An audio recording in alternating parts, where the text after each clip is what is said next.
And, so as we're going through the book of Leviticus, what is the book of Leviticus? What's it really about? Is it rules? Okay, rules. All right, that flies over well with a lot of people, right? So, but it's a blueprint for the Kohanim.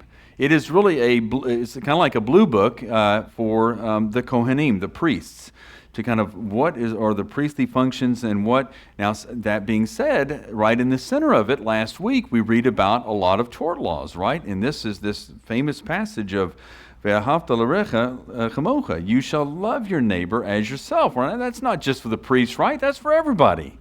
And you look at chapters 19 and, really chapters 18, 19, and 20. These are really laws that have to do with a lot of things. A lot of Leviticus is about purity laws.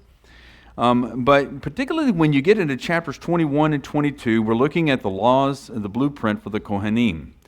And one of the things that we see there is that not all of the laws of Torah apply equally. And that's important to understand. It's very important and foundational for us to understand in regard to how we understand ourselves living out the faith. Why are things so different with Gentile Christianity and how things kind of separated out? If Christianity was birthed within the cradle of Judaism, how did things separate? And that kind of gets into some historical markers. But when you look at the laws in the Torah, we can see that there are certain elements of the Torah that have certain application to specific people groups. And they have a certain time function. And they may not have the same application all the way across the board. That's important, particularly when you start addressing the issue of Gentiles. And of course, today I chose to read Leviticus 23 in the fourth aliyah there, that really has to do with what? The spring festivals, right? And so, we talked about in Galatians that Rav Shaul seems to really set out, but the Apostle Paul, by the way, when I say Rav Shaul, seems to set out some major priorities. And of course, Paul is not so much against the Torah as many people think that he may be in the book of Galatians.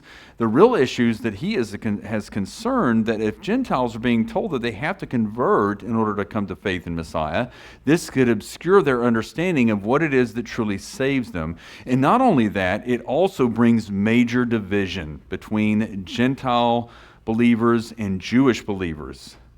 And this was something that was very factional, and there's pride and jealousy and envy and all of these things. And so when you look at that, Paul really gets into some of that. But as I think about, the Moedim, I asked the question today, so some would say, well, Philip, we go back to Acts chapter 15, the apostles don't really say anything about, what Gentiles should do. And of course, there's 4 specific things that are mentioned in Acts 15, verse 21 and 22 in regard to that First Jerusalem Council. It's not a question what Jewish people should be doing. I mean, they keep the Torah and they celebrate the Torah and they have these certain holidays and but what about Gentiles that are coming in? Well, there wasn't a delineation so much at that time as regard to holidays and things of that. There was no such thing as Christmas at that time.